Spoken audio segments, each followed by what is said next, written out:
If you're emotionally attached to an outcome that doesn't come about, it can be like carrying a ball and chain around with you the rest of your life.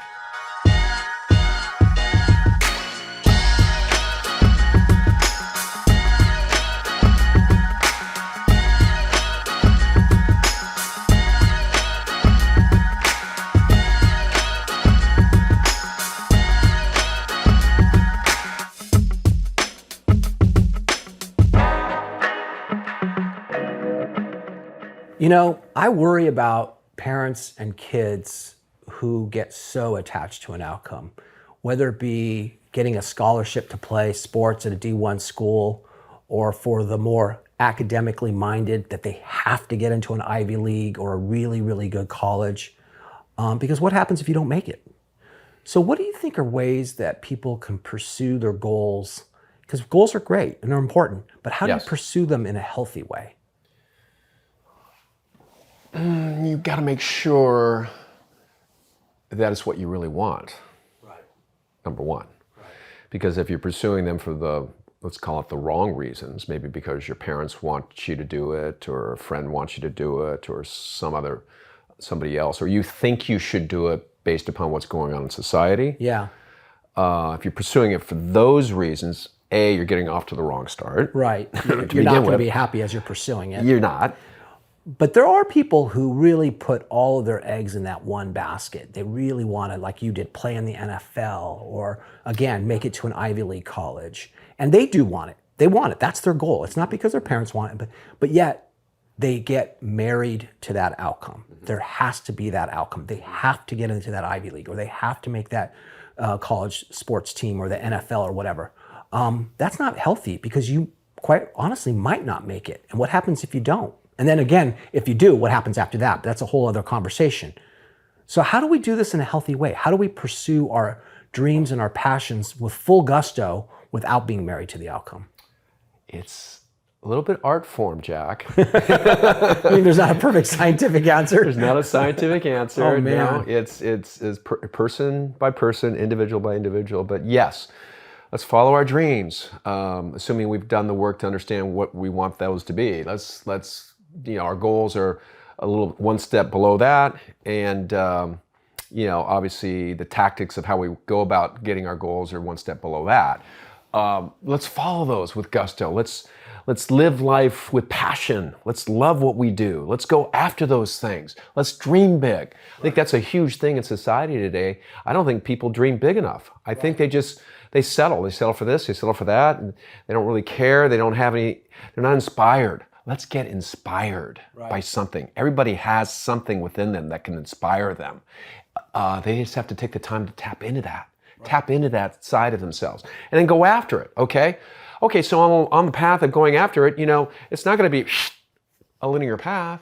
It's gonna be up, it's gonna be here, it's gonna be here, it's here. It might be a pivot, you might do a reverse and a U-turn, you know, and then go back again, right? Around the mountaintop. That's life. I think there's a specific challenge when you make it just about one thing, and if that thing doesn't happen, your life ends. Again, getting into an Ivy League college and you don't get in. So if you're going for these things, I think what needs to be understood is just because you didn't get into that Ivy League doesn't mean you still can't go on and have a great life and pursue your passions. It's just going to be in a different place than you had envisioned. I didn't say in my own mind, I have to go to USC. Right. That was never. I wanted to go to a traditional powerhouse, an established program, the best program I can get into. Right. And I wanted to play right? So I think you broaden the perspective to limit, like to your point, you limit it to one thing. And if I don't get this one job, then my life is over. It's silly. Yeah. So it's silly to live like that. So maybe just broaden it. Allow me to get into the very best school that's the right fit for me. Right. If we're talking about kids going to college. Yeah. And that could be Ivy, that could be an SEC school, that could be, who knows what it could be. It could be the Pac-12 school, it could be a junior college. Right. It doesn't matter. But if you phrase it that way, you're better off, because then you won't be let down. Because if let's face it, if you try and get into Harvard, you don't get into Harvard, that's your school, then you're disappointed. You're going to go through life disappointed the rest of your life. No, that's where the attachment comes in, Right. the emotional attachment to an outcome.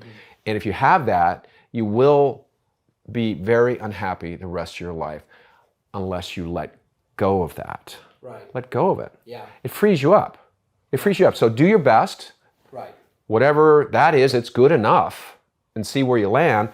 And if it's not in that like perfect place that you thought you wanted to go, Yeah. let go of it. Yeah, and there's so many different ways to pivot. And you actually pointed this out to me. So I'm gonna tell you a story. When I was a kid, I was maybe 5 years old, and my dad had put up a backyard hoop for me, and I loved to shoot. I'd go out there and shoot all the time. And on one particular day, I shot, and every time I made a shot, I counted up by twos. So 2, 4, 6. I got to 102. Well, the NBA record for most points in a game was 100 by Wilt Chamberlain. Even at 5 years old, I knew that. I don't know why, but I did. And I hit number 102, and I thought I broke the NBA record. So I ran into the house just all really excited, telling my parents I was the new, Wilt Chamberlain's number 2, I'm number 1. How awesome. Yeah, how cool, right? So I just loved it. And so from that point forward, I played a lot of sports growing up. And, if you had asked me at 5, 6, 7, 8, 9, 10 years old, what would be your ideal career? It probably would have been to play in the NBA. Well, I got to high school, and, being very honest with myself, I was an okay athlete, but I wasn't even good enough really to play college basketball, much less the NBA. So there are kids who in that position would be crushed, right? Their whole life, their dreaming was to play in the NBA.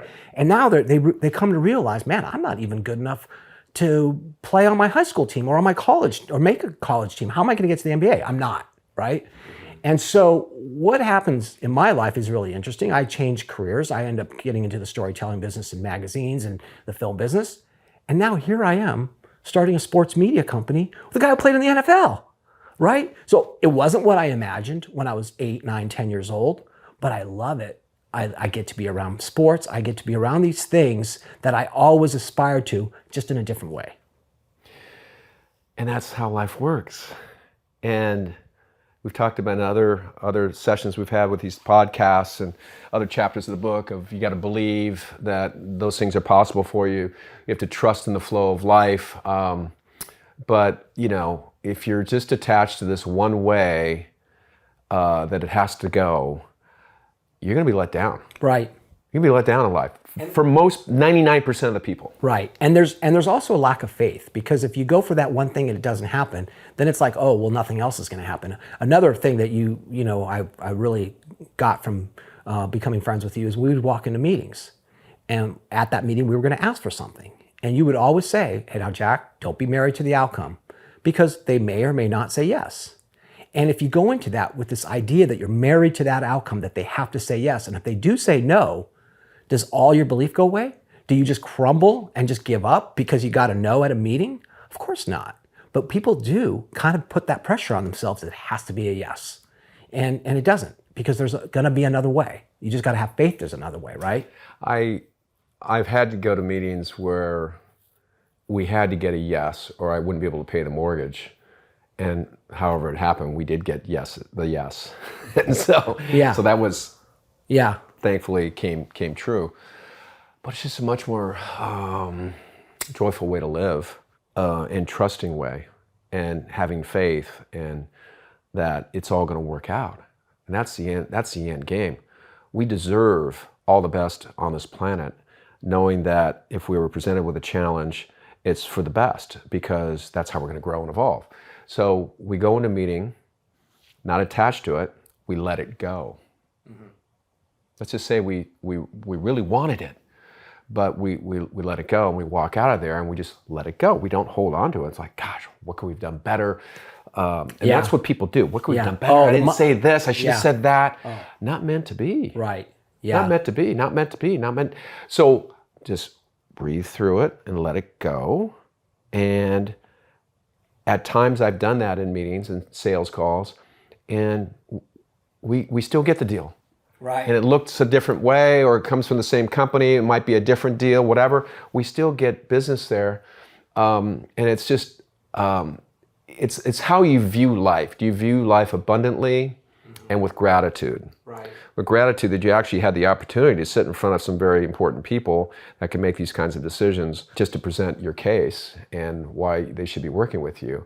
Abundant in knowing that, there's opportunity everywhere, Right. around every corner. So having that perspective, that larger scale perspective, allows you to not get stressed out by not getting what you want right now when you want it. Who are you to know that it has to happen right now? But we don't have knowledge of the outcomes and how and the greater good for society and humankind and when it's supposed to happen. We have no knowledge of that. We trust that it's going to work out is what we do, and that's how we got to live. Yeah, and to a point you said about when you hold on to it emotionally, people do kind of Monday morning quarterback themselves, beat themselves up. Oh, I made this mistake. I should have done that. I could have done. Why didn't I say this?